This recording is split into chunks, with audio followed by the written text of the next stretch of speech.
Welcome to Tropes and Tantrums. I'm Amber. And I'm Danielle. We are just two moms, never without our kids or our Kindles. Welcome back to Tropes and Tantrums. I'm Amber. And I'm Danielle. Hi, Danielle. Hi, Amber. I'm really excited for us to talk. We have not done mom personal life content in a hot minute. Or talk about it in a little bit of time. And so, it's funny. This is exciting. I told you that these are super popular episodes, but I mean, I get it. Like it's a little bit more personal. And I feel like, and here's the thing, I had actually never listened to book podcasts like pre this, and I still, like, being honest, I don't. But I think that most of them are not like moms.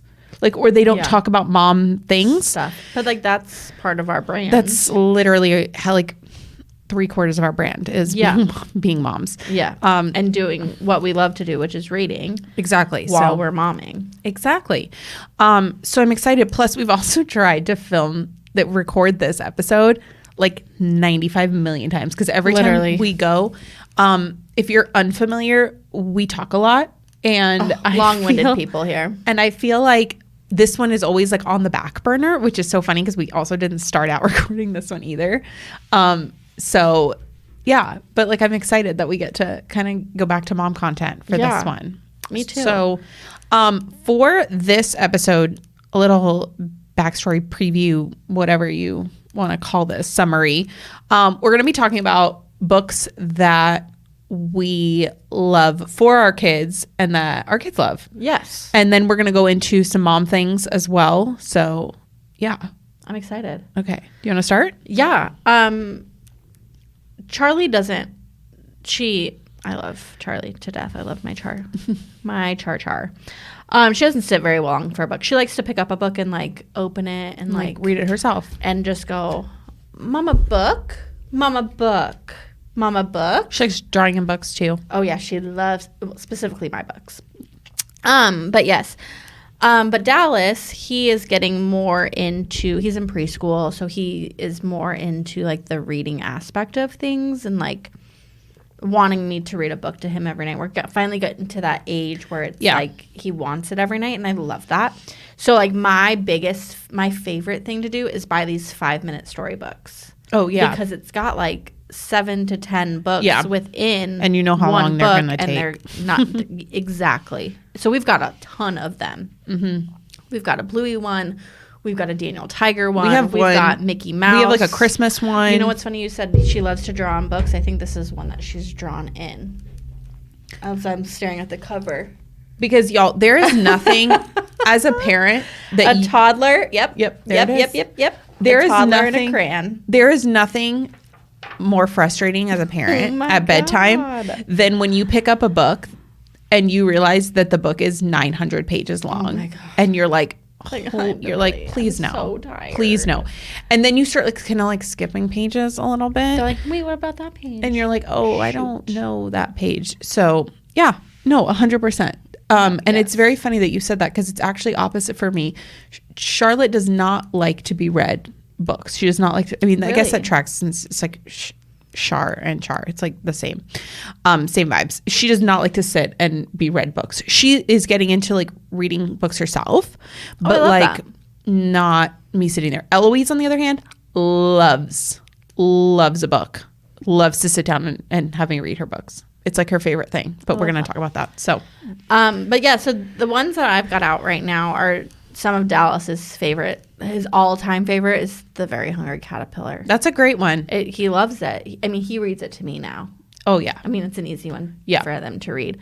And my parents actually just took him to the puppet show. I actually saw that. I keep getting ads on Instagram. Yeah, my parents, they loved it. It was like 45 minutes. You got Very Hungry Caterpillar. You got Brown Bear, and one other one. And then you got coloring sheets. And so he brought home like a stack. Did they do the meeting with where they met the caterpillar?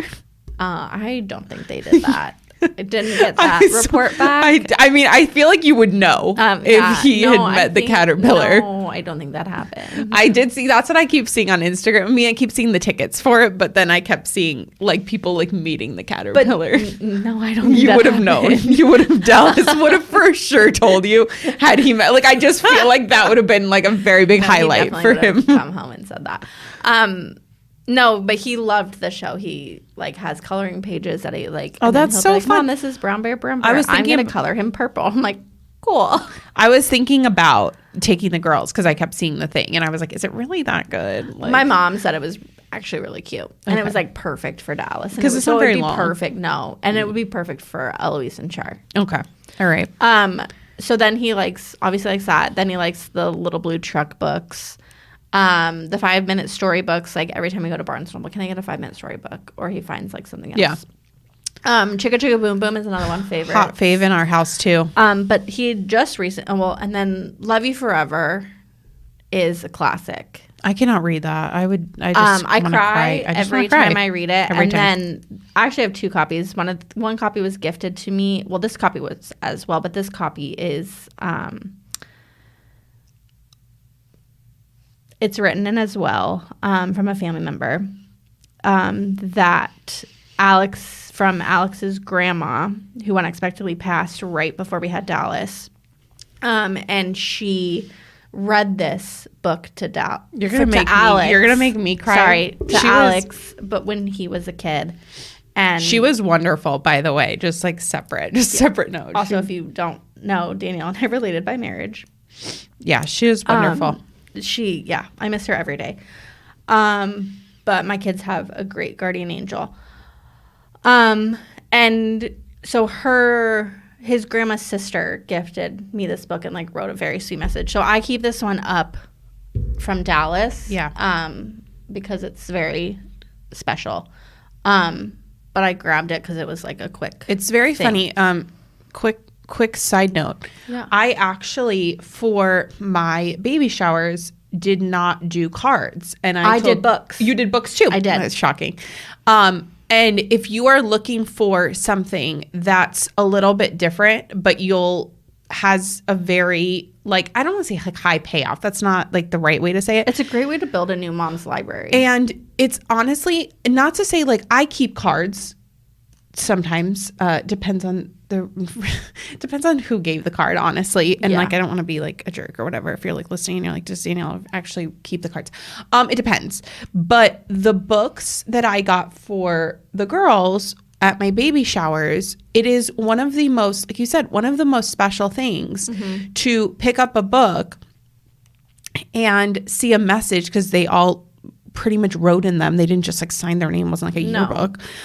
They wrote messages, and a lot of times it was books that their kids loved. Yep. And that was so special. We just had one of the ones that the girls have been loving was gifted by Vance's aunt, and Vance has a very special relationship with her, and it's very sweet. They're just very sweet to have, like you said, to have the messages in there, and just like to like show the girls. I wish this author would have done for Love You Forever would have done like a girl version as well, or like the second book where her son becomes a girl dad. Yeah, you know what I'm saying. And let's make the cover pink. Yeah. Obviously, change everything, but make it a girl version. I think that would have been like a really cool, sweet. Yeah, but I think this author had a son, so I think that's like why. Yeah.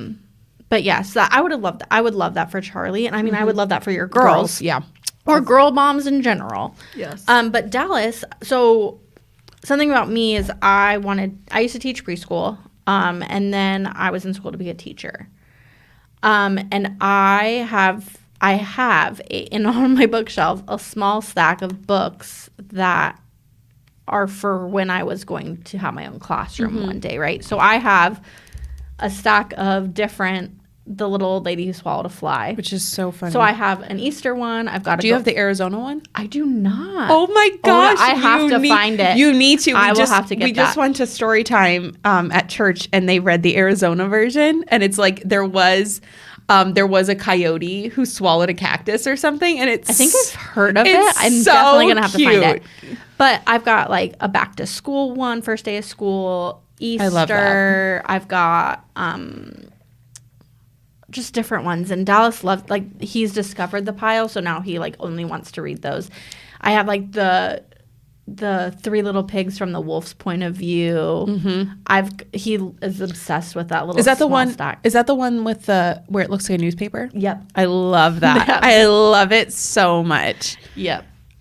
So yeah, what kind of books? I mean, does Charlotte like to read herself, and what does Eloise like for you to read to her? So here's the thing. If you don't know, I'm a homeschool mom, and we are now she's in kindergarten, and she's very smart, very intelligent. And I also went to school to become a teacher. But you just don't realize how hard it is to teach someone how to read. Like, because you just don't think, like, you don't think about, like, there's a point, like, because I think I started reading at, like, 4, maybe.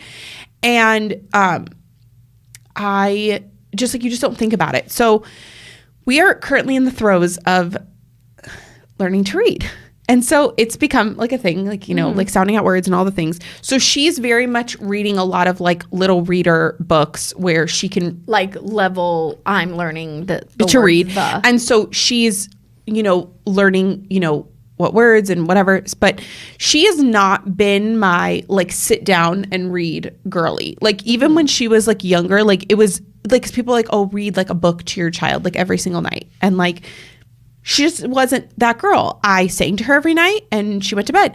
Eloise is very much that girl. We cannot go to bed sans book and without singing Twinkle Twinkle Little Star every night. So Eloise's favorite books, the Llama series. Oh, we love Llama. Big Llama girly. Specifically Llama Nighty Night. Ooh, Dallas says Llama lost her tooth. We have quite a few of them for different holidays and whatnot. She has also now discovered Llama Wakey Wake. So we read Llama Wakey Wake as we are going to bed. It doesn't track 100%. Not at all. But I have loved it. I think that there is something so understated about, because you said that now Dallas like reads those like books to you. Yeah. And like, yes, it's like memorization, but like, I think it's the cutest thing when they sit down and they like now like reading it. Like, so Dallas, because he goes to school. His homework every weekend is I'm a reader. So they send him like a half slip of paper. Yeah. And it says like, I'm a reader. I read blank. So you fill in the blank of like the book you read. Yeah. And then you and then you put like my mom. Your person, whoever you read. Well, one night he picked that book. The night that we do homework. Yeah. And he picked the Very Hungry Caterpillar. And I put Very Hungry Caterpillar, oh my gosh, the Very Hungry Caterpillar, read by, and I crossed it off to my mom. I like felt like I put that because he read it to me. Like that's fair. I didn't. He read like that was also one of Char's favorite, and she used to one of my favorite words that she ever like learned was salami. And so she would say salami lami, and it was my favorite thing. So I would make her say it 900 times because it was my favorite thing. So big fan of Eric Carle as well. Oh yes. Brown Bear. Big, because girlies are, Eloise specifically is a big animal girly. Huge animal girl. Chicka Boom Boom is also on ours. But her the ultimate favorite is Barnyard Dance. Oh, that's a good one. Barnyard Dance is a constant, full-blown, reads it to me, full-blown. We are actually doing a Barnyard Dance themed birthday party. Oh, I love that. She was really excited. I told her. Not that she like fully understands. She's going to be 3 next month. But big animal girly, specifically farm animals and also giraffes. Fun. But she also does, she likes watching animal documentaries. It's like a thing. She put on, apparently Netflix now has a live gorilla cam. So she was watching the gorilla cam yesterday. She loves baby animals specifically. I'm sorry. I was over here going, oh, well, Disney Plus has that great. We watch them all. We watch them all. I've now incorporated them into homeschool, which is really great because that is tracks. That's a great tool. It's been so good because we're doing like around the world. And so we're doing two. But like March of the Penguins is a great documentary. So great. So great. So Eloise is a big animal girl. So basically any books with animals, she loves them. One of Char's favorites is Dragons Love Tacos.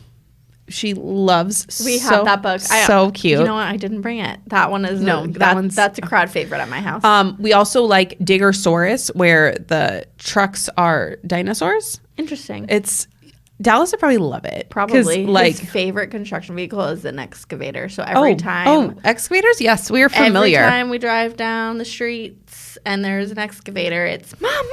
Do you see the excavator? Fully. Like, yep, saw the excavator, kid. And my grandpa used to work in construction. Oh, that's so good. And so he was like just recently in town and they like sat at my kitchen table, Dallas, Charlie, and my grandpa, with my grandpa's headphones on Dallas's head, and they're watching excavator videos on YouTube. And my grandma's sitting there going, this is what your grandpa does. Oh, it's perfect. And I was like, oh my gosh, all day? And she's like, yeah, all day he sits there and he watches construction videos, like them just moving dirt. And I was like, oh my gosh. Y'all, I had never thought as a mom I would know the things I know from my kids. Because Let me just tell you, Blippi and the excavator song. I'm not a huge fan of Blimpie. No, neither my kids are, but I cannot. No, and now it's like a different Blippi. It's like a new Blippi guy, and he was not the old Blippi. It's like a whole thing. Well, Blimpie became a dad. Well, yeah, and so like he stopped like doing the full Blippi things, and so now it's like a different guy, and so Char she doesn't like him anymore, so it's fine because Char was more into Blippi than Eloise was, which is stellar because we like got to cut that off. I wish. But the excavator song, I had never in my wildest dreams ever thought I would know what an excavator was. My literal wildest dreams could not. Especially for being a girl mom. Especially for being a girl mom. But so I also love theming books for holidays. I think it's like so fun to like get books specifically for holidays, and I get that. Yeah, it's just like so fun. So we get to like bring out like for Halloween, like we're gonna bring out like No Room on the Broom. Ooh, that's and a good one. Like all the fun things. We have like the little blue truck. We have like little blue truck Halloween. Yeah, there's a Christmas one that we have that lights up like at the Christmas Christmas tree sweet. At the back. Like, I love that. Yeah, no, I try to like get his favorite ones like a little bit themey. Yeah. I love putting them up like to decorate for like the holidays and stuff, and like we read them and all the things. I tried the whole bookshelf thing with Dallas. I mean, my whole house is a bookshelf, so it like doesn't work. Mm-mm. And so he has 2 baskets and he just stacks them in there. Yeah. I'm like, whatever, dude, like that's fine. I'm like, I'm tired of you just like I know. This is better. I know. You're 4, like you're figuring it out. Like we'll figure it out together. Also, because I told Amber I was going to say this, but like both of my girls are book themed names, which was always the plan for me, is because Eloise. So I have Charlotte and for Charlotte's Web, and then I have Eloise for Eloise at the Plaza. And Eloise was also one of my names that I looked up for Charlotte. And it's very funny because I had suggested Eloise as a name because I love like super hyper feminine names, and so I was like, oh, Eloise is like perfect. And I also like what I consider old lady baby names. Like they are very old. I love that though. And it's like I have a lot of friends who have girls who have what I consider old lady baby names, and it's like so funny. But I had suggested Eloise for Char as well, and he had said no. He was like, no, I don't like Eloise, blah, blah, blah.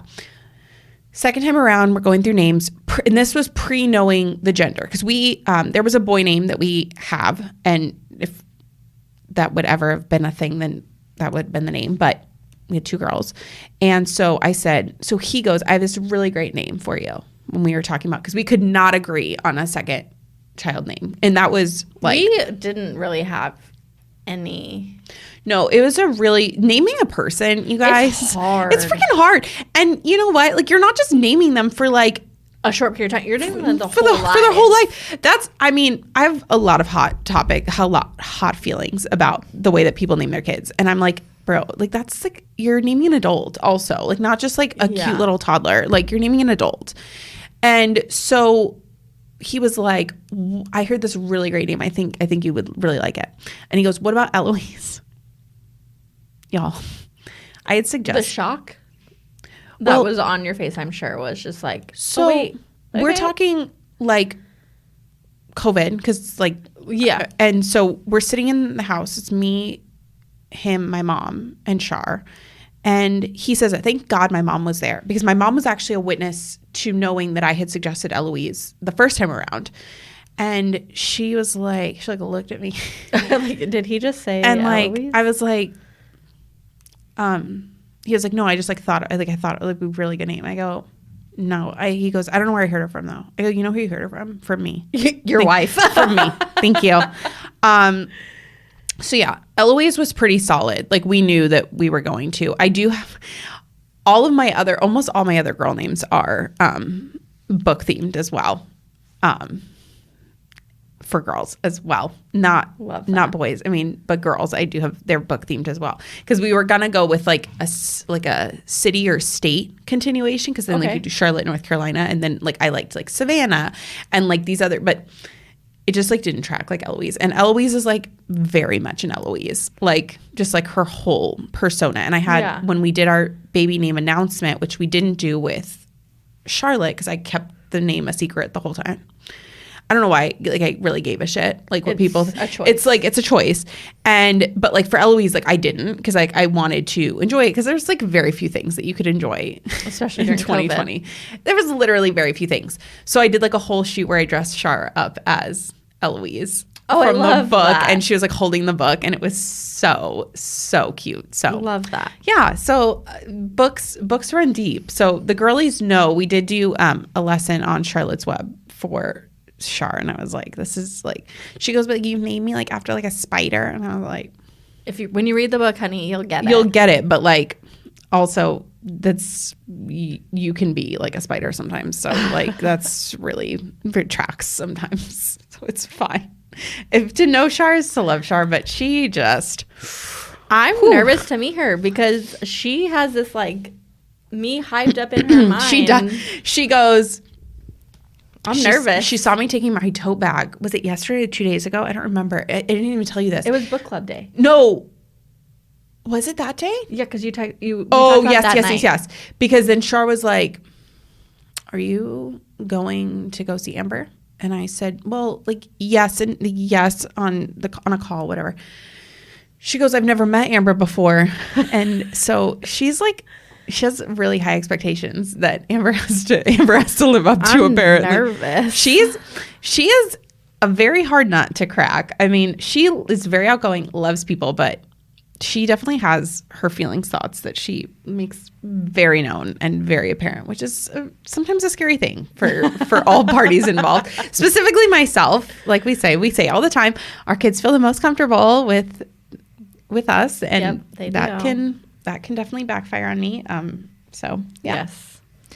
Okay, so our next topic after our book talk, I was telling Danielle before we started recording that this is something I wanted to talk about. I came across on TikTok of a millennial mom who's probably about our age or a little bit older, talking to her mom, who is considered an 80s mom. Yeah. Right? About how different parenting is, and like was asking her questions of like, what did you do when XYZ? When did you decide to do this? When did you decide the perfect time to wean? When did you decide the perfect time to give us solids? Yeah. Things like that. And this mom's answers were like so great. Yeah. In my opinion. Yeah. And so I wanted to chat with you about it because this mom, this 80s mom, was pretty much like, I did everything on instinct. And if I had an issue with something, I went to my best friend or I went to my mom and asked her the question. I wasn't considering the internet. And unfortunately, in this day and age, we are leaning so much on the internet and other moms. Yeah. And other moms' ways that they are doing nighttime routines, weaning, baby-led weaning, like all of the things. Like we're relying on other people's journeys that wouldn't have ever known or existed. Correct. To parent our kids in like the way we do things. And I will say it as a first-time mom with Dallas, and I'm sure you were the same way, like going on to like finding a 2019 baby mom group. That's what I was in. It's like, so all the moms that had babies in 2019, we were all in a mom group together on Facebook. And the way that this became toxic for me so quickly was bananas. Was absolutely bananas. And I immediately, the minute it became toxic, I immediately left the group. I was like, I can't be a part of this. Like, I'm already stressed. Like, this is too much. I will say one part of the internet that has helped me was taking care of babies. It helped me with my sleeping journey with Dallas. And I used the same things that I did with Dallas, and I implemented them into Charlie. And knock on wood, my kids never had a sleep regression. Never, like, we didn't have a lot of issues with their sleep as soon as I started, like, implementing those taking care of baby things that I learned from her courses. And so, like, that's one thing I always recommend to new moms is that. Does it work for every new mom? No. But every baby is different. Yes, and that's one thing you have to do as a new mom is listen to your instincts. Listen to your instincts. You know what's best for your baby. And it's funny that you said that because we talked in between recording episodes. So back in 2017, end of 2017, because I found out I was pregnant literally 6 years ago next month, which is freaking wild. I found out I was pregnant with Dallas Labor Day weekend in 2018. And it's funny because I found out that I was pregnant Halloween. In this very bathroom where we are, literally straight up, crazy. Straight up. And we had to stop here after dance last week because she had to pee because I had told her to go before we left the dance studio. We have that conversation constantly every day. So then she was like, I can't make it all the way home. Literally, we live like 10 minutes. Like, it's not far. So I was like, fine, we're going to stop. So we stopped here at this place at the Forum, and she peed here and was like in the same stall. It was wild. It was like such a freaking weird deja vu moment. I was like, this is so funny. Nuts. So back in late 2017, early 2018, I was doing mascara, or now Saint Beauty.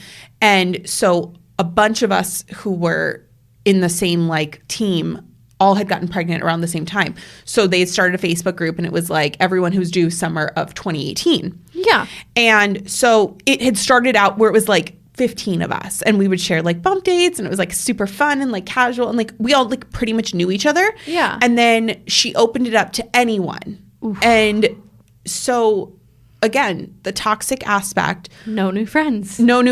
Because as a new mom, I actually felt more confident in what I was doing first time around than I did second time around. And I don't know if it was just like the anxiety of like COVID that really like escalated, because I felt more confident and like more like I knew what was best and followed my instincts more with Charlotte as a first time mom than I did second time.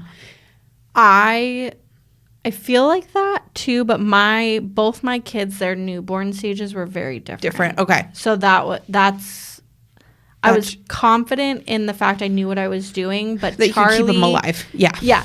But Charlie was colic. Okay. So totally different. We were struggling there. Like, she was sleeping fine during the day because we were contact napping, and then I was like transitioning her to like. What's the age gap between Charlie and Dallas? God. Because it's pretty close to, I think, what I have with the girls, right? 2.5. Okay, so pretty much same. Something like that, yeah. And you are still, like, as a toddler mom, that's a whole different ballgame when then you also have a newborn thrown in. Not to mention, obviously, dealing with colic and things. I have, like, the best pictures of Dallas, Charlie, and I when Charlie would, like, still be, like, contact sleeping on me in the morning, and Dallas would just, like, crawl in bed, and we would just like, watch cartoons like, for, like, an hour in the morning. No, literally. And it's so wild. Like I said, so I felt that way, but in this Facebook group, so and here's the thing, just to preface, I don't feel like we need to say this, but I'm going to say it anyway. Do you, as a parent? Oh, like, absolutely. You do what's best for you. We are all surviving out here. We're in the trenches right now. We're getting by. You're doing your best, no matter what. Correct. So I breastfed for 14 and 15 months with each of them. Okay. Exclusively. So I was an exclusive pumper. And so when you're like, and again, fed is best, obviously. Oh, absolutely. But do what's best for you and your family. I had gone into it. I was like, whatever happens, happens. Like if I can breastfeed, if I can't, it's fine. I don't really care. Like it didn't really like faze me. I was very much like, who gives a shit kind of mentality as long as my kid is fine. Yeah. And so breastfeeding was a completely new world for me, obviously, as a first time mom. And so I came to, I wasn't really close with anyone who had breastfed for that long. And so you're coming up on like 12 months and you're like, okay, so like doctor says, whatever you want to do is fine. And you're kind of like, okay, am I ready to like stop? Like, am I tired? Like it's tiring. And I'm like, am I ready to stop? And so I go in this Facebook group that's now been opened up to God knows how many people. Don't ever ask for opinions. Ever. Don't ever do it. And so I think it had been like 13 months. And I said, hey, I'm looking into transitioning my firstborn to not like weaning her. And like, what is everyone's like process for that? Like as far as how are we doing that? Because honestly, I actually took a blogger that I had met when I was a fashion blogger who then had kids, just like all of us did around the same time. Yeah. And I kind of, ironically after this, took her like schedule or something of how she talked about it on her blog, how she weaned her son. And it was actually wildly helpful. Wildly. And, but pre-finding that, I went to this Facebook group and asked, and I said, hey, how does everyone like wean their child? Yeah. Never again. Would never recommend. Were you ridiculed? Oh my gosh. And I had literally said I had breastfed for 13 months. Like, it's not like I was like, it's people, like Game of Thrones. Shame. Are like, how dare you decide for your child? Like, you don't get to decide. Your child should be deciding. I've been breastfeeding for 900 years. And I swear to God, you guys, I swear to God, it was like insanity. I was like, I was like, I can't do this. And like, I'm like 28 or something. I was young, getting berated by these like second, third, fourth time moms who are like, how dare you just think that you get to decide for your kid when you are selfish. And you guys, not only did I get it in the comments, but then they were private messaging me. Oh, no. And I was like, I'm out, you guys, that berating so me. Bad. Like I've breastfed for 6 years and my child's 4 years old and blah, blah, blah. And I'm like, that's great for you. Congratulations. But like, I'm just trying to like, and I was out. Like you said, those groups are toxic as fuck. Yeah. And I'm so sorry. Oh my God. It was like, I still like remember it so vividly because I was like, and here's the thing. Well, it's traumatic. Oh yeah. And here, the nice thing is, not the nice thing, but from having been on the internet for a while by that point, because I had had a blog for 900 years and, people on the internet are assholes. Yeah. And I don't have a nicer way to say it because they're really not a nicer way to say it.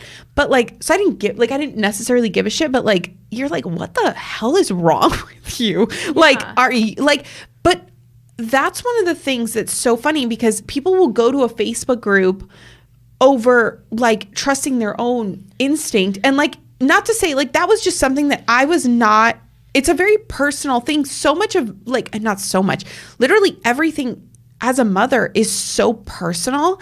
Absolutely. And it is. that's the hard thing that like, you know, you said you're going off of your instinct. You're going off of, oh, like my friend said this. And I have been, you know, very lucky to had fairly easy mothering experiences. And I know that that's not consistent. My kids were good sleepers. My kids were good eaters. Like, and I'm not saying like, oh my gosh, it's been like the greatest thing all the time. And obviously everybody has struggles. Everyone has things that they deal with. Yeah. But I think it's so nice is I have never, because I've like kind of went first for a lot of the people in my life. And I have some people who, yes, had kids before me and I was, you know, asking their opinion.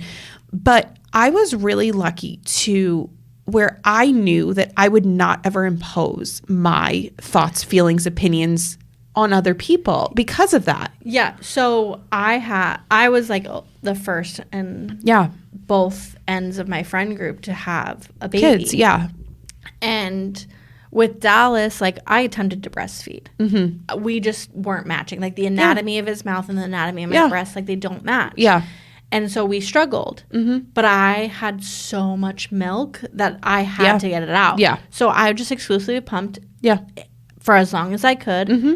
And he was bottle fed from day one. Yeah. And I dried up about, I want to say like somewhere between 6 and 8 months. Mm-hmm. And that's when I dried up. And we just used what we had in the freezer. And then he was formula fed once we were through the freezer. And then with Charlie, I was breastfeeding in the hospital just fine. Like we were killing it. I was like super stoked. Yeah. All of the things. And then I'm not going to share it. It's on, I'm just not going to, something happened and I was like, I can't do this anymore. Yeah. We're going to pump again.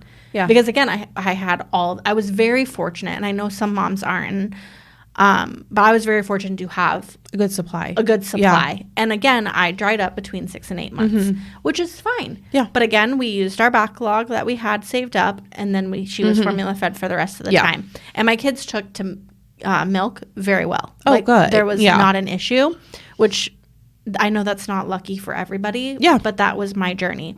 But when I have friends who come to me and they're like, hey, how did you do this? Or how did you do that? I go, well, this is what worked for me. Yeah. I've also had friends who've done it this way. Like, that's how this is what worked for me. It may or may not work for you, but give it a try. Like, you never know, right? Yeah. And if it doesn't work, like, go back to the drawing board. If you want me to be a part of that drawing board, I'm more than happy to help you. I have a friend who's also family, but she's like one of my really good friends, and she's in the process of weaning her son. He just turned 1, and she texted me and was like, hey, like, how did that weaning process go? And I was like, well, remember, I exclusively pumped. Yeah. So there was no weaning, and I naturally dried up. Like, I didn't have to force myself to stop. Yeah. She's like, well, I'm just worried how painful it is. And I was like, well, from what I've heard from a friend who did have to, it doesn't feel great, but I know there's like homeopathic ways to make it feel better, right? And so I'm like trying to like give my best advice in a sense and help her through this journey, because I know it's not going to be easy, right? No. So I'm like, I don't know. And the funny thing is but I would never shame somebody for the way they want to do things. And it's funny because so with Shar, I became, obviously, it was really hard for me to wean. Not physically. I didn't have any physical pain either time because my body was just ready. Like, because it's 14 months. I mean, 6 to 8 months. I mean, these bad boys did their job. Like, and that was the thing is I was very lucky, and I was like, you know what? Like, my body was just ready. I naturally, like, I did it over the course of months rather than super quick. And, you know, my body just was like, okay, we're done. And that's fine. And it was fine. It was more of an emotional process, I think, for me. I feel like that's going to be for my friend too. And it's just like, it's more of an emotional thing. Because like, that's my baby. And for me, because literally exclusively breastfed from day one, and Eloise never was bottle fed, not one time. Wow. She never took a bottle.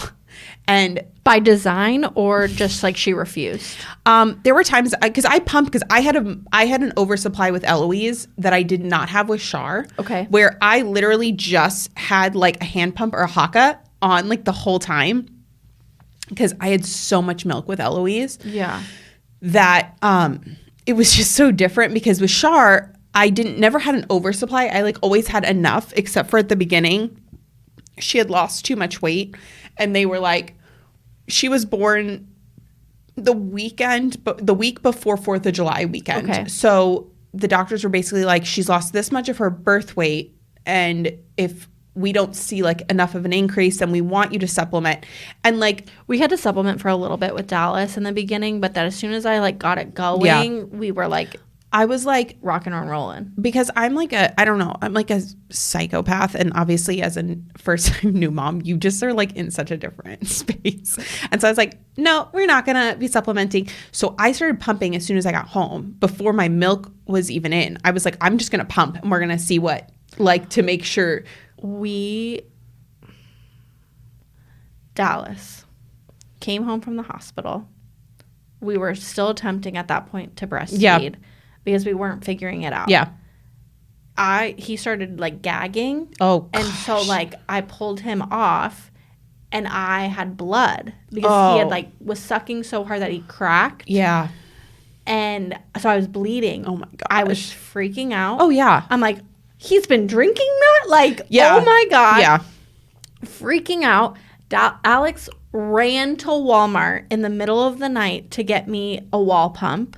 Yeah. Because I didn't know about this stuff. Yeah. Like, brand new mom. Yeah. My mom breastfed. My mother-in-law breastfed. Yeah. Like, I don't know what I'm doing. Yeah. Went and found the best wall pump. I immediately hooked that thing up, and we never looked back.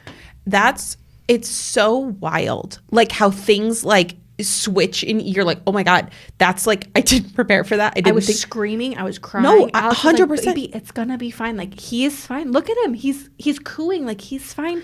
We'll give him a little supplement of the formula that the hospital gave 100%. us. I will run to Walmart right now. We'll get this relief for you. I had mastitis with Dallas 3 times. That's horrible. I had mastitis with Charlie once. But I do not recommend mastitis to anybody. No, and the funny thing is as soon as I got crazy. home, I started pumping. I'm like, okay, we're just going to start feeding her bottles. So Char had bottles from within 3 days of being born. Okay. So she, and scared me, because then I'm like, people are like, oh, it's going to be nipple confusion. Oh, no, there's no such that's thing. not a thing. I mean, I'm sure like there's, every baby is different, but like and neither of my kids ever took pacifiers either. Neither one of my kids. And so I was like, we started. Yeah. And no, then they and like this never spit them out. No, and it was like, never okay, a thing. We're just not going to fight this anymore. But yeah, so so Char had bottles, which was good because I did work some of the days during the time that she was, little. So after 6 weeks. Yeah. Then like she was with my mom one day, like, and so, but there were days she didn't take a bottle, and I'd have to leave work and go and feed her because, and we would sit in this parking lot, literally this parking lot in the car, and I'd feed her every 3 hours in the parking lot.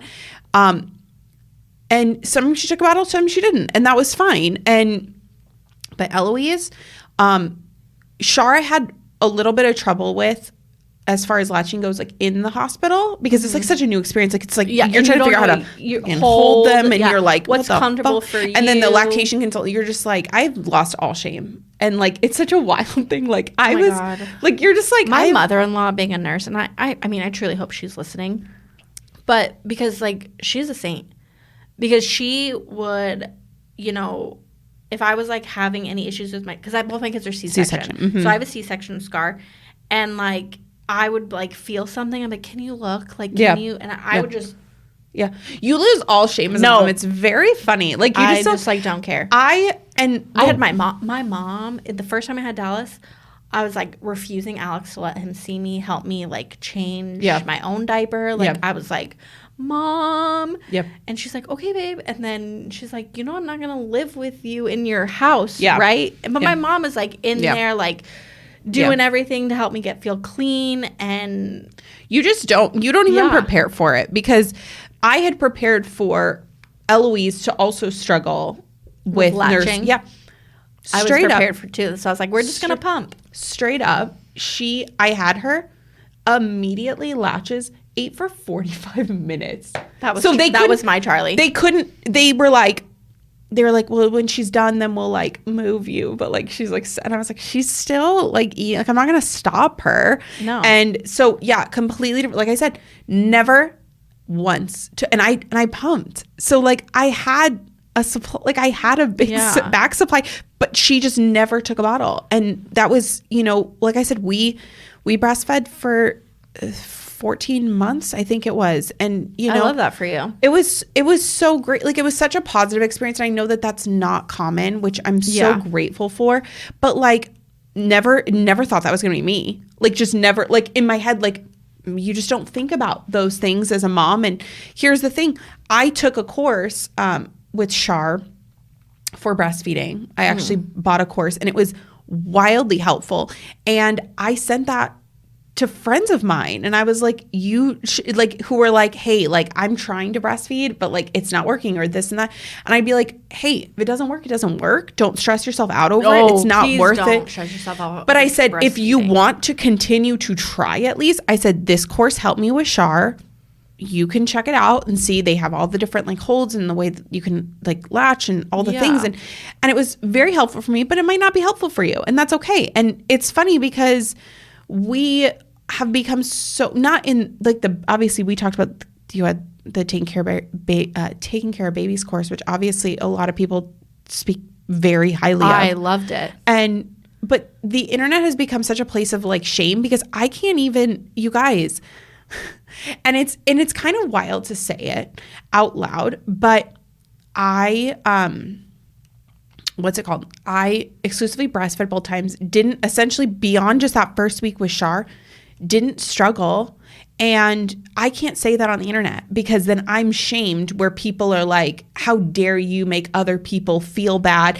And it's like, correct. Why can't I share my truth? You share yours. Why can't I share mine? It's the same thing. Again, if this is not with meant basically to, this anything. was not meant to be triggering, but I didn't struggle to conceive either. I didn't either. And I can't relate, and it's hard because you can't say that on like I'm saying it out loud. I mean, with Dallas, he was a complete surprise. Well, like, yeah, that was Shar as well. We weren't trying, like we weren't even. I mean, we literally reconnected January, started officially dating in February. By June, July, we were moving in together, and by September, I was pregnant. Like, we had just started dating. Yeah, that's how fast that moved. And so he was a complete surprise. Yeah. With Charlie, we were like, okay, Dallas is going to turn 2. Let's start trying. Yeah. And I was getting like blood work done, and I found out I was diagnosed with PCOS, and I was like stressed about it. And my doctor was like, the faster you can get pregnant, the better. Like, dead on. Yep. He put me on Clomid and got pregnant with Charlie immediately. But like, I never had the moment of struggle, which was honestly, it was nice. And I know Clomid doesn't work for everybody. No, 100%. It worked for us. And do I think that's how come I got pregnant so fast? I can't say. Well, I can't say. And that's the thing. We were just making sure I was ovulating regularly. We had gotten married in May, and then October, I found out I was pregnant in October. Okay. And it was quick. It was not a planned situation that we had planned. We obviously, and then everyone was like, don't you want to enjoy being married? I'm like, well, it's too late. So we've also been together we were together for a really long time pre-getting married. But well, see, that's the difference between us, is that like Alex and I never really had Alex Amber. So now, like, with our 2 kids and being done, we're like now like dating again. And like, I'm loving this journey for us. We're still obviously still parenting. You're like, we didn't give them away. It's just different. No, now, it's totally different. We love it. And the same thing with Eloise. We had, Shar was 18 months, and we were like, okay, we want them to be close together. And I guess we're just going to try. We tried for 1 month and did not get pregnant. And I was like, this is it. This is it for me. And now I was like, because my head spirals. Yeah. And so I cannot physically imagine going through what people go through infertility. I can't either. And my heart goes out for those people that have because have issues conceiving. Because like it breaks my heart. No, it's 100%. Because I mean, then the next month I did find out that we had gotten pregnant the next month, and it's just such a wild. But I can't say that I'm saying it online right now, but like I can't say that online without the fear of people being like, "You've had it so easy." But then on the other side of the spectrum, I have really terrible pregnancies, and I alluded to it on one of the episodes. I was sick with Eloise from 5 weeks and literally throwing up in labor. Like it was horrible. I can't even imagine. And then you have the other end of the spectrum where people are like, oh, it's not that bad. Like you're complaining and you're like lucky to even be pregnant. And I'm like, there's no one there to support. Can we support each other? Can we just find a fucking chill? I say it to my kids all the time. I say, can we find a chill? Like we're having can everyone find a chill? And the girls will be like, yes, we can be chill. We can find a chill. I mean, they do not find a chill, but like but I just wish the internet could find a chill sometimes. It would be so much nicer to be able to like share your truth and like be supported about it. You know what I mean? Where like, literally everyone's decision and everyone's pregnancy is different. Everyone's journey to having a baby is different. Everyone's labor is different. Everyone's postpartum is different. So people find this wild. People ask me all the time, well, how are your contractions? Never had one. That's wild. With Dallas, 41 weeks in a day. Oh my God. I had preeclampsia at my 41-week appointment, was sent to the hospital immediately, got blood work done. They said, you've leveled out. We'll see you tomorrow at noon. So that's when so we went 41 weeks in a day with Dallas. My water never broke. He never dropped into my birth canal. I never had a contraction. I've never felt anything. So I had C-section because that was the only safest way he and was best coming. way. Yes. Yeah. And with Charlie, I was like, why that whole thing was so traumatic for me. Like going to the doctor every day, like once a week towards at the end of your pregnancy, and they're checking you every day and going, you're not dilating, you need to be doing XYZ. And I'm like, I'm doing all those things. What do you want from me? Well, you're not dilating. I'm like, I don't know what to tell you. Like, and leaving the appointment by myself, calling my mom and crying, being like, what am I doing wrong? Yeah. She's like, you're not doing anything wrong. Your body's just not doing it. Like, it is what it is. And here's the thing. You're going to be fine. He's going to be delivered, and he's going to be delivered just safely, soundly, and he's going to be healthy. And here's the thing.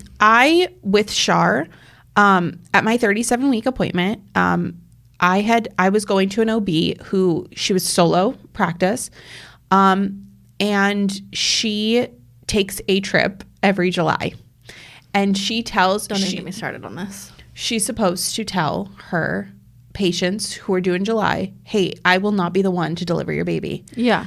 At my 37-week appointment, I'm sitting in the lobby and I'm listening to the receptionist talk about how she's leaving in like 2 weeks, and I'm like, so I'm thinking, I'm like, excuse me. What? Excuse me. What? Because I had only seen her maybe 2 or 3 times because it was always one of her nurses or like PAs or whatever.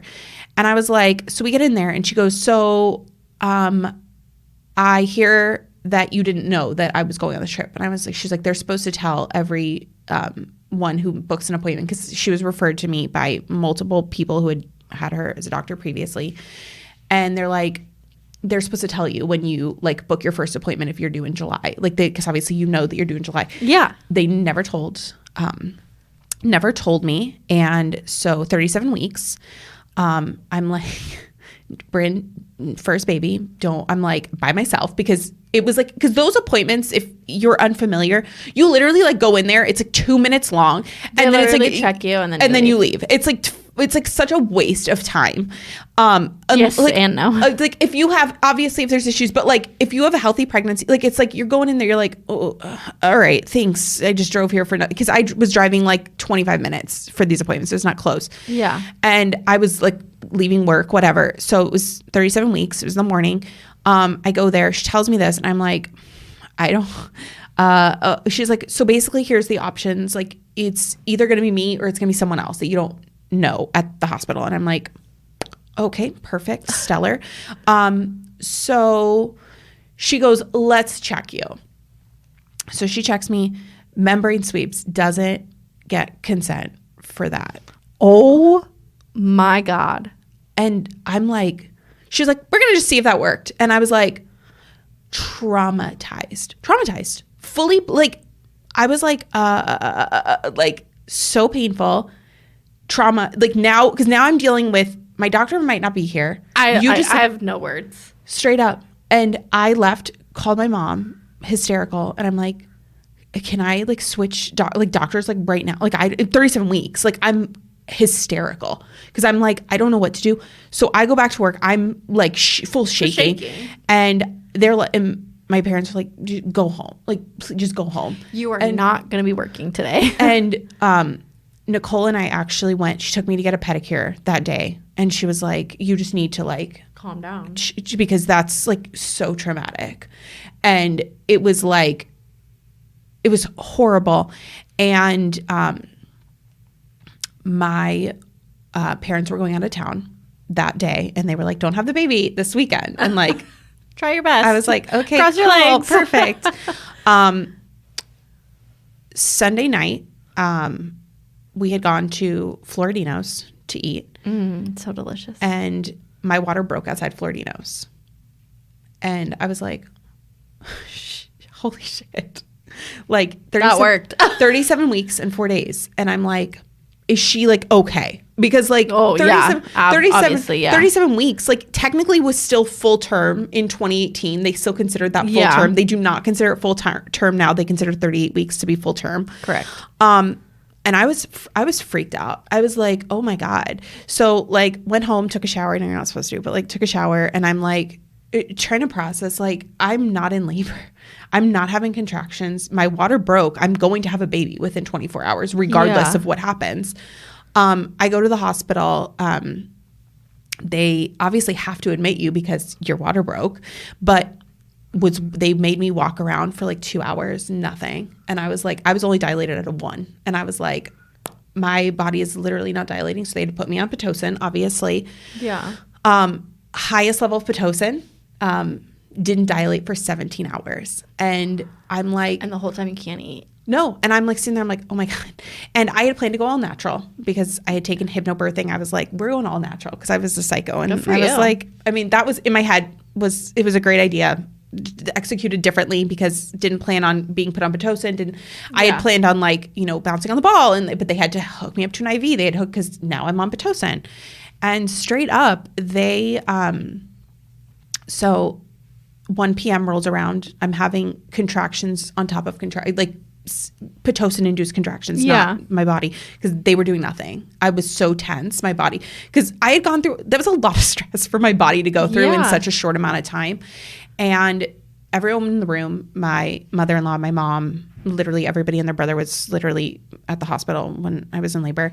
And they were like, stop being a martyr. Like, you're in a lot of pain. And like, I was trying to like, because I was having contractions, like I was having 30-second breaks. That was literally, they were on top of each other and they were like, stop being a martyr and get the epidural if you want the epidural. Like, and the nurse was like, if you don't get the epidural now, you'll most likely have to wait about 3 or 4 hours because it's so busy in the hospital.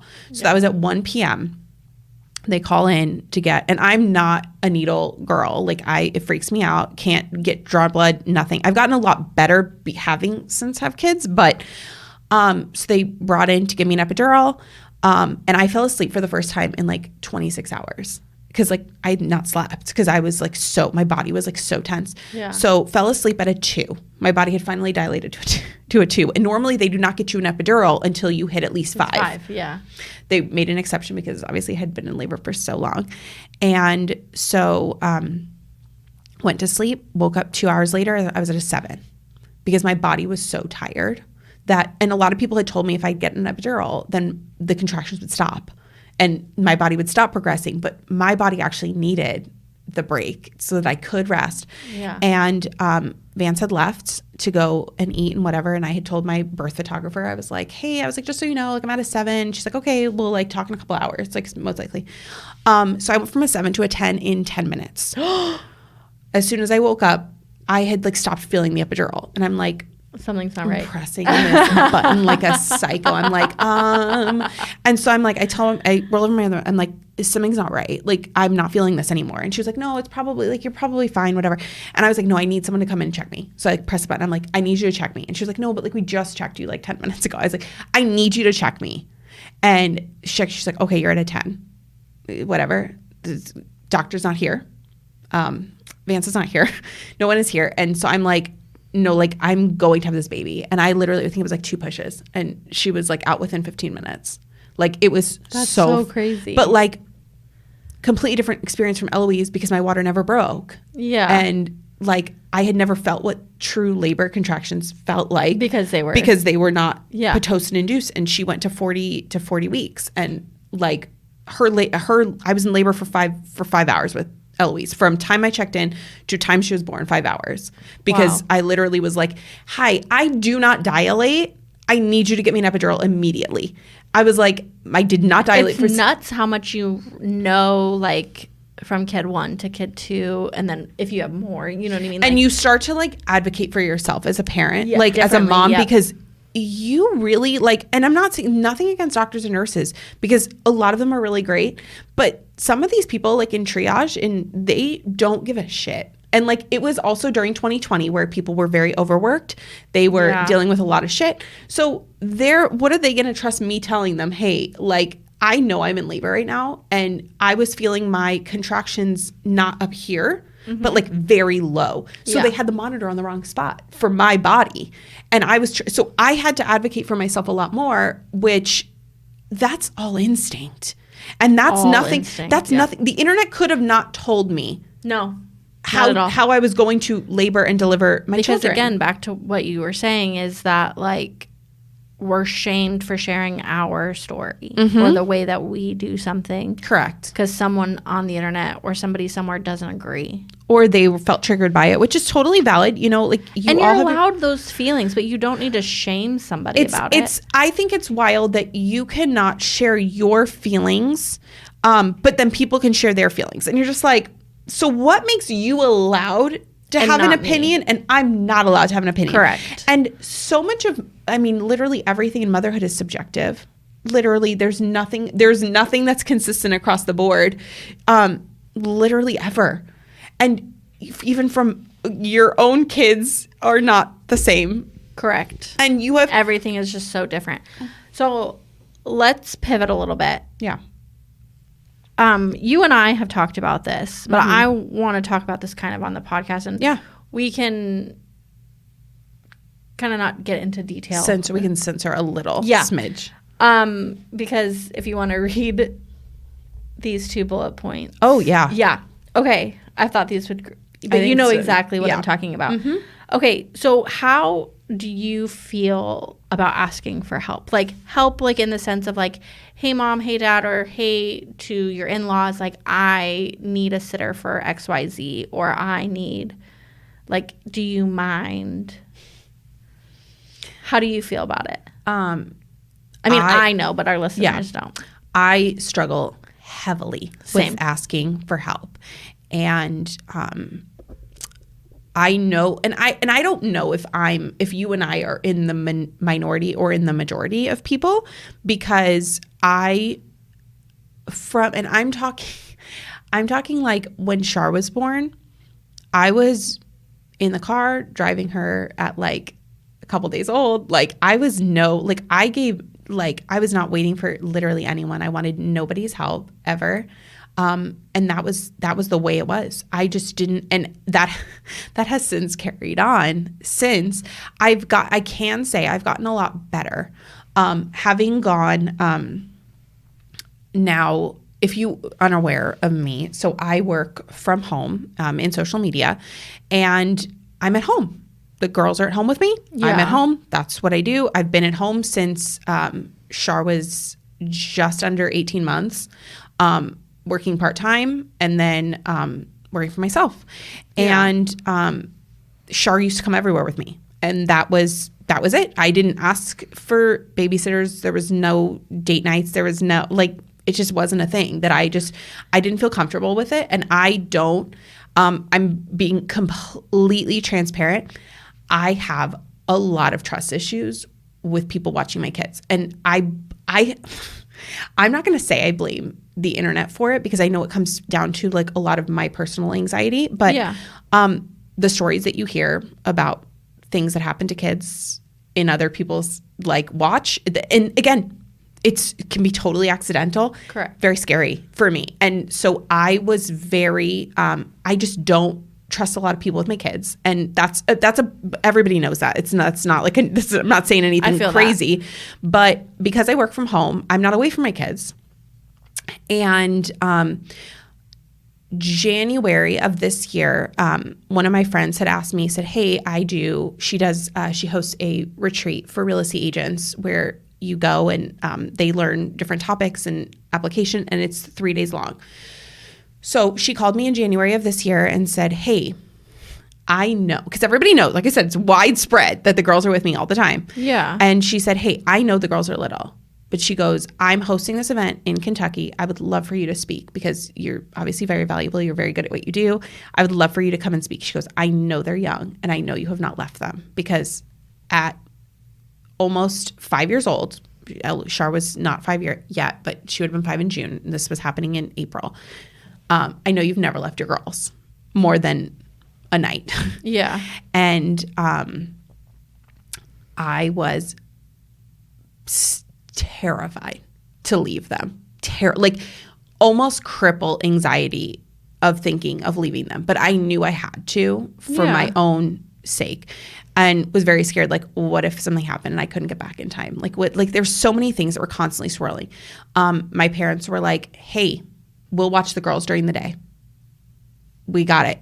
And again, very type A, very crazy. It's fine. I've accepted that's who I am. It was really hard for me. And I made my flight at like 5 a.m. So I would leave in the middle of the night and I would not have to say goodbye to them, because it was just not a thing I could do. Because even putting them to bed the night before, it was very hard. And Char's 5. She's never been away from me for more than one night. That's like 5 years is a really long time. Like, you don't think about 5 years being a long time, but it's a really long time. Yeah.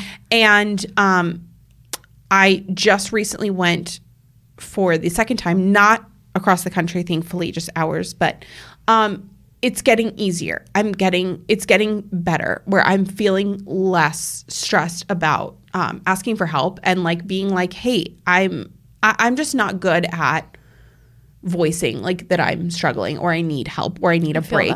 I just don't, I feel like for me, and again, this is not shaming literally a single person. I'm talking specifically from my own personal experience.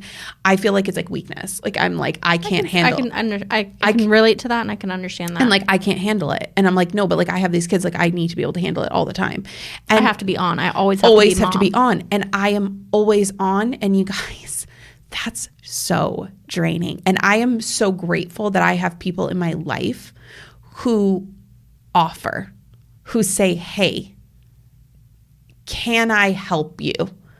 Because here's the thing, I am not good at being the one to say, I need help. It's just not me.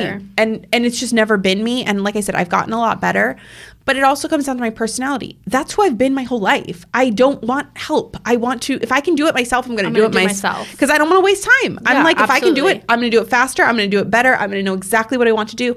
And my stepmom actually said something to me before I had left the first time. And she said, we are here to help you with the girls. You are the best mom for them. We are not going to be their mom, but we are going to do the best that we can to fill in where it needs to be filled in. My mom and my mother-in-law say that to me all the time. All the time. And it's funny because I don't, one of the only things that I've felt comfortable in my life, like the one, and like I've tried a lot of things. If you know my story, you know I like have done like 900 different careers and done all the things. The one thing that I've always known is my calling has been being a mom. From the moment that they put Shar in my arms, I was like, this is what I was meant to do my whole life. And not that I didn't want to be a mom. I've always wanted to be a mom. But until they put a baby in your arms, you have no...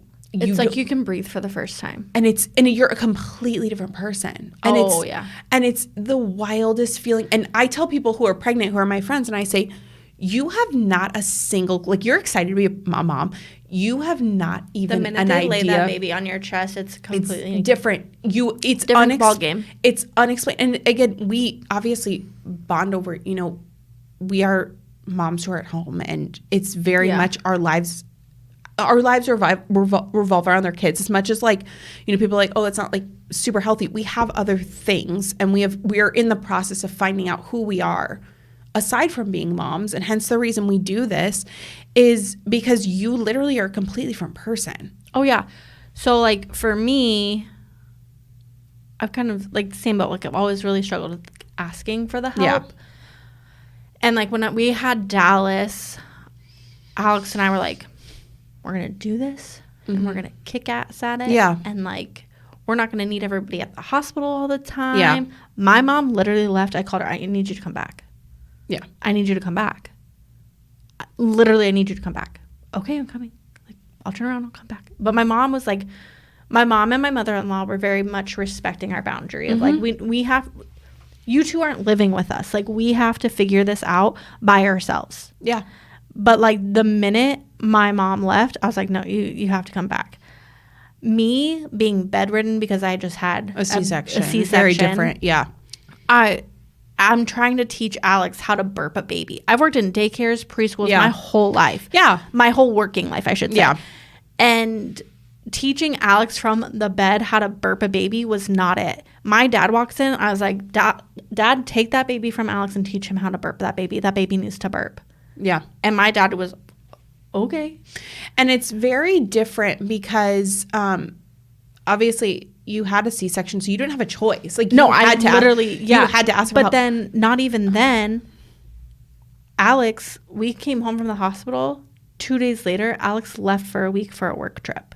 And my grandma moved in with me to help me take care of my son. Yeah. And me, right? Like, that was the first time I had ever bathed by myself. And, like, that was the time, like, I started to, like, get my strength back a little bit because we spent 3 days in the hospital. Yeah.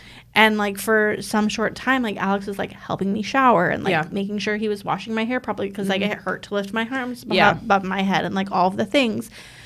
He learned how to shave my legs to my knee, like, because I was like, I can't take it anymore. And it was so helpful. But I have learned over the course of, because of C-sections, like, being a little bit easier to ask for help.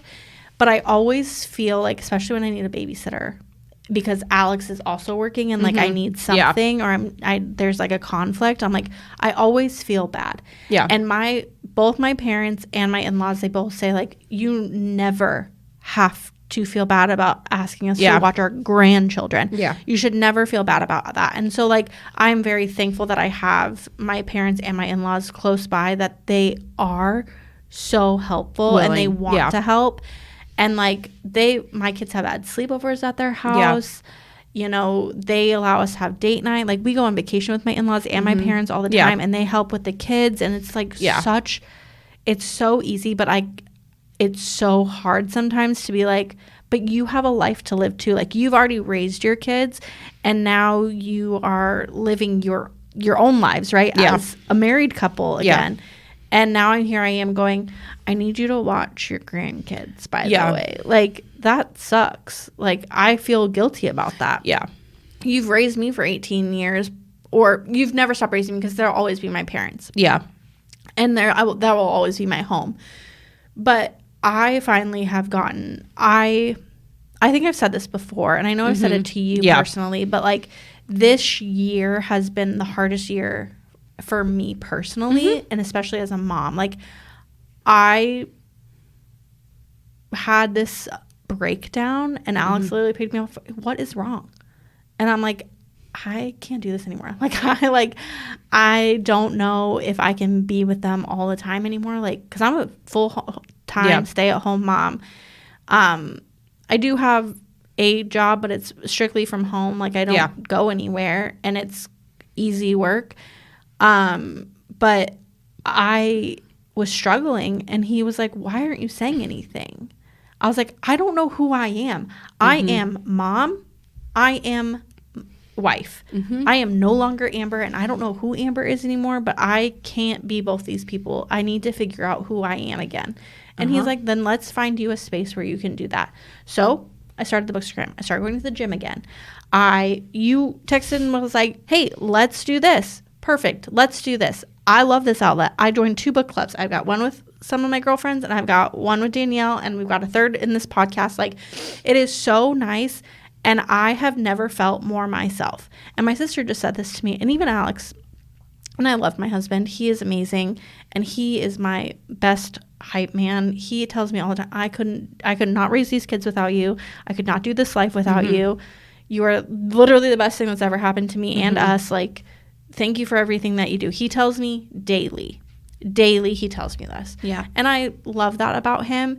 But my sister is even like, from the time you've had your meltdown or breakdown, I guess I could say, to now, like, you are vastly different, and in the best way possible. Like, you've grown so much, which is amazing. You look so much happier. You're thriving. Like, and it's so nice to hear those things because you don't think them about yourself. Correct. No matter how. I'm my hardest critic. I'm my hardest critic. And it's funny that Amber says that, because I also have gone through probably the hardest year of my life as now having been a mom for 5 years. And the beginning of the year was much harder. I dealt with a lot of professional things that had happened that had fallen out, and it was a really and I haven't like talked about this publicly, and I'm sure anyone knows, like, anyone who knows, it's your story. You 100%. You can share what you want. Very much, if you knew me, my career took very much a backseat to being a mom, which is totally fine. And I've spent 5 years navigating what that looks like, because that changes every week. That does not. Every week is so different. And I dealt with a lot of professional fallout at the beginning of the year, and it was a really hard time to navigate, because I'm not going to say people fucked me over, but I'm not going to say that. If you know, you know. Apparently. If you know, you know. And I was like, I've worked really hard to get here, and I have nothing to show for it. In my head, that was where I was at. It was nothing. And so when I took that trip, she called me the day after I found out that some things had happened. And so it was very much a timing thing that was like very orchestrated well. And it was like a value thing. Cause like, you as a mom don't always feel valued, which is funny, because these people need you to live. No, literally. But like, they're also like in that phase of their lives. Cause like, our kids are very similar in age. Yeah. And they're in that phase of life where like, they don't realize all of the things that you do for them. And it's very different, because... Do they say thank you? Obviously they say thank you, because we're over here raising kind human beings. Yeah. And Shar is now at an age where she's learning more. Like, she's a very, like, emotionally charged human, as much as she is... We've talked about that, yeah. And so she sees it. She says thank you a lot more, and it definitely is sporadic. And she's like, I love you so much. And, like, you're the best mom ever. She says it very frequently, which I'm very, I love that. It's so sweet. And it's something different. It hits you differently when your kid looks at you, and like Dallas does this, he'll like caress my face a little bit, and I love you, Mom. And Eloise, I know. Eloise will grab my face both in her hands, and it's so sweet. And your identity cannot be defined by other people. And I've learned a lot this year is that so much of my identity has always been defined by my relationship to other people. And it's great. I love being a mom. You know that. If I mean, it's blatant. It's my favorite thing on the whole planet is being a mom. But it's this year has been hard to navigate so much change and so much, just a lot. And you have those moments and you're like, I can't do this anymore. And for people like us, that's a really hard thing to admit because... Well, and I have a background of, I've struggled very hard with depression and anxiety. I'm not going to get into too many details about it, but I've done a lot of work prior to meeting Alex to find a space where I can thrive without medication anymore. And so to fall so far this last year back to a space prior to me doing all of the work was very hard on me. You feel like a failure. Yeah. And I you're fell not. back into the routine of like, put that smile on your face and pretend everything is working. But inside, you're literally dying. And you don't know which way is up. You're like locking yourself in your bedroom every day. Like as soon as your husband walks in the door and you're like, I'm out. Like, good luck. I'm going to go cry. Crying in the shower. Crying and silently trying to cry in bed. And like Dallas is banging on the... I can hear my mom, Dad, let me in. Like... Yeah. It's a very different space to just be in, like mentally. It's so hard. And it's not talked about enough because, you know, thankfully people have become more open about postpartum, you know, anxiety or depression. But those things don't have to happen 2 months after you have a baby. They can happen over 2 years after having a kid. They can pop up. The things that you're completely changed, and your hormones are different, and you're trying to navigate who this person is. When you're looking in the mirror, you're like, I don't know this person. Who is she? And you know, also Amber and I are around the same age as well, and when I used to joke with one of my friends that like when we were 30, it was going to be like, we were going to have this 30 was going to be like different. And like, you were going to be like, you had it all together all the time. Oh my gosh. I thought I was going to be Jennifer Gardner. Oh my God. Going on yes. 30, and that was going to be my life. 100%. I was dating a professional hockey player. I was working for a magazine. Like that's you were what I like thought my a life bad was gonna be. bitch. Yes. And here's the thing. Doing the Thriller dance. And you know what? That's what I thought 30 was. And this is 30 and it's rough. And you know here. what? The thing is that while we feel the way we feel sometimes, and we've felt this way this year, we are still bad bitches, and it's just not the way that we thought it was going to be. It's just different. And you know what? The struggles, the things we've overcome, the daily being a mom, the daily, you know, struggles of life does not negate like that this ideal that we had for what we thought our lives were going to look like. Yeah. It's just not the same, and that's okay. And I think it's better. I think it's so much better. And I know we've said it, but when I messaged Amber, I was like, I want someone to do this with that I feel like will get as much out of it as I will, because I like I said, professionally is like, I don't know where I'm at. Like if you've listened this long, I don't know where, like, I don't know which way is up right now. And like for me to admit that is really fucking hard. Yeah. But I just don't know what everything I knew and everything I thought I knew and all the things I wanted, I realized I don't actually want. And the people that I wanted them with, I don't actually want them with because they were shitty. And you don't know that until people fuck you over. And I'm slowly like learning this. So like I have friends. Yeah. I have a circle. I have lots of friends, and then I have an inner circle that knows more than most some people might. And that's my own. That's what as you get older, you dwindle down who you choose to share things with, and right? Here's the thing. You have to, the people that you share things with, that circle, because I also have very limited people that I share. You lean on all differently. The things. Yeah. And you learn that there's like trust, and you can trust the big circle of friends, and you're like, oh my God, like this is like, the greatest thing ever. I would call you to help me with whatever. Yeah. But that trust is so different when you're in this small circle and you're like, holy shit, like I trust so differently. Oh, yeah. So in my inner circle, I have a friend who also has, but she's got 2 boys. Mm-hmm. And again, around the same age as Dallas and Charlie. We spent like, oh my gosh, half a Sunday with them. Mm-hmm. And we just let the kids run. Yeah. And play. And we just sat and like chatted. And I looked at her and I was like, I am so thankful for our friendship. Mm-hmm. And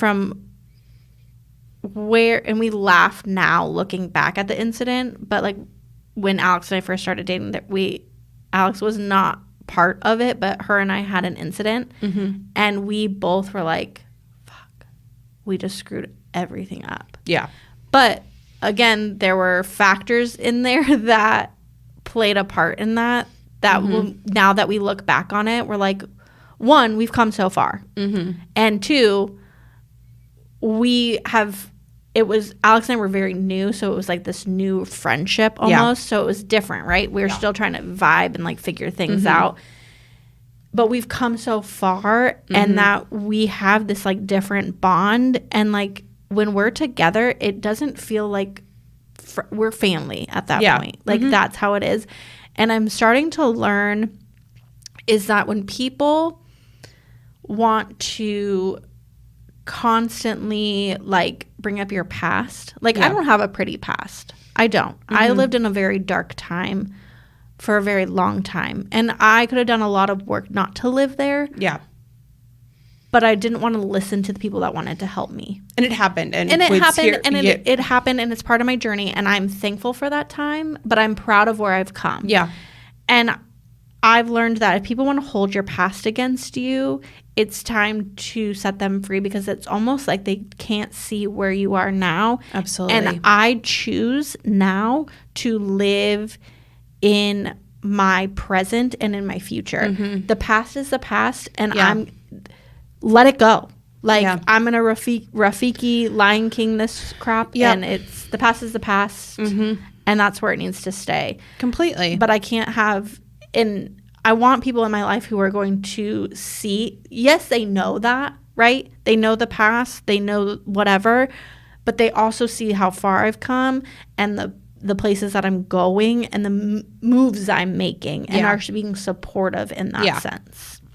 100%. And I think that it's just so different when you've come so far and you like, everyone has shit that is there that they wish didn't exist, and you just wish that but that makes me who I am. Mm-hmm. I have the life experiences that I have because I put myself into situations 100%, and you know what, that made me grow. Mm-hmm. And did I have fun doing it? Hell yeah, I did. I feel so grateful that we were able to connect on the level that we have. Absolutely, me too. It's been one of the greatest things that, like, obviously has come pre this podcast. We had literally never met in person. We've been in the same spaces. But we've been in the same spaces, which is nuts. Obviously for years. Times. Multiple times we've been in the same space, but we've never, like, been formally introduced, which is wild. Which is wild.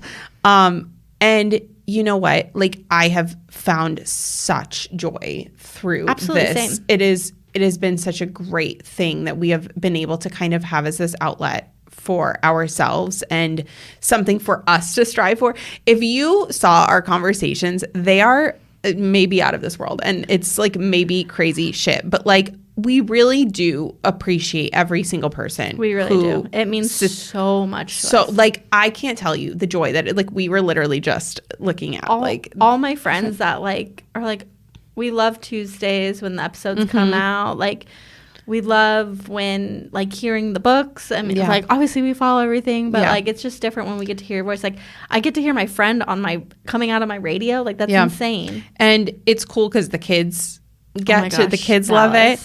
And he was so ecstatic for Tuesday because not only did we drop an episode, but the toast was back. The toast was back.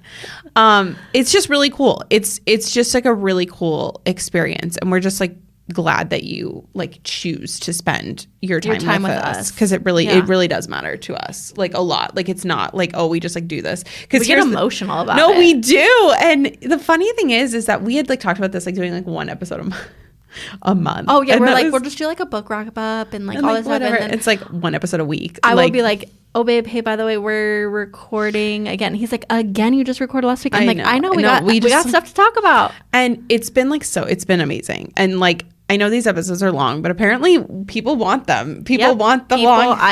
My friends have spoken. They have come to me and they said, make them longer, please. So you know what? We have certainly answered. We've answered these last 2 episodes that we literally today. So you're getting like all the treats. I can't promise that the next episode after this is going to be as long, but because it's like 11 o'clock. Oh my god. We've been here literally since 8 since 8 o'clock. I mean, you won't be listening to this at 8. Maybe you will, but like hopefully. I mean, it won't be as long as 3 hours because you've now getting 2 episodes. But but this is normal for us. Yeah, it is. We're no to read. Yeah. But we're long-winded. And you guys, this is like us hanging out. So like absolutely it is. We hardly ever have it not recording when we're talking. Like we do when there's like so certain it's so things. funny because like we'll start talking about something like, we got to hit record, man. Like this I know, because we got to get content. I know. So you're actually getting like full blown like this is like us hanging out. It's not like, oh, we've like turned it on for the thing. This is it. Because then we talk to each other. We turn it off and then we're getting the room back together and then we leave. Yep. And then one day we will like hang out like on a normal normal. We're working on it. We are going to that book event at the end of the month. Yes. No, the 19th. Is it oh shit. If you live in Arizona. Yes. We should have talked about this on the other one too. Yeah. Oh, hold on. It's 11:11. Sorry. This is we have to.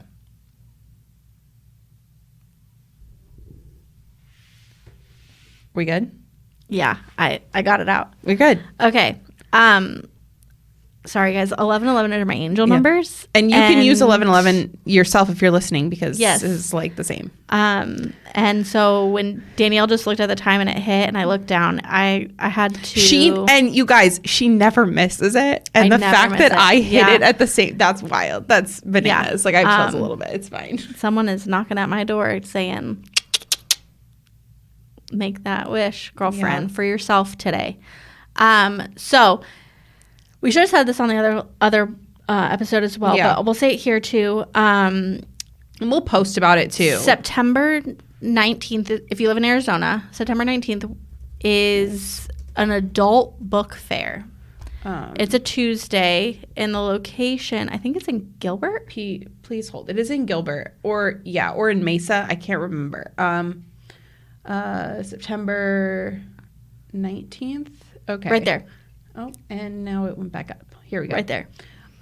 Peacock Wine Bar on Gilbert Road. I don't know if that's in Mesa or in Gilbert. I'm assuming Gilbert, but it's 6 to 8 p.m. So September 19th. Your girlies are going. Yes. We are going to go to the book fair. So if you're here in Arizona, please join us. We're also going to... That's in November. Yeah, we also we're acting like please come and meet us. But honestly, if you ever came up to us and said that you listened and we didn't know you, we would probably freak out. We would we probably wouldn't function anymore. What is it called? I can't think of what it's called. Oh, my phone I think it died. Yeah. Okay. We'll post about it. We'll report it. There's a fair convention situation. It's like a book meet and greet with some authors, and we'll post about it. It's not till November 11th, but it's only one day. Yeah. So, and I think it's free, honestly. Yes. So, which is really cool. But also, if you only are here for mom content, we love that for you. And if you would like to join us, to read with us for the month of September, we are reading in the Likely Event. Shit, how did we forget to talk about that? I know. I just realized it too. In the Likely Event by Rebecca Yarros. That is the book that we were reading for the month of September. And then we will, at the end of the month, record an episode about that book specifically. Danielle and I are going to Buddy read that book, so we're super excited about it. We've heard it's great. One of the Yes. other girls in our book club has already read it, and she said she really liked it. So that is what we are going to be doing. Thank you guys so much for listening. We loved catching up with our mom stuff. I know, for 2 hours. You know, sometimes that mom stuff just needs a little extra time. And don't forget, you moms out there, please listen to your instincts. Follow your heart. It takes a village to raise kids, but keep your village close. And rely on the people that you trust the most with that kind of stuff. But we love you, and thank you guys so much for listening. Please don't forget to like, follow, subscribe. All the things. Leave us a rating. Let us know that you're listening. If you have any questions about what we talked about today and or book things, have any sorts of questions. Oh, all the books, all the kids' books that we talked about will be in the notes section of this, as well as probably on Instagram as well at Tropes and Tantrums. So thank you guys. Thanks. Bye. Thank you so much for tuning in today to Tropes and Tantrums. Don't forget to like, subscribe, and follow us on Instagram. And don't forget, happy reading.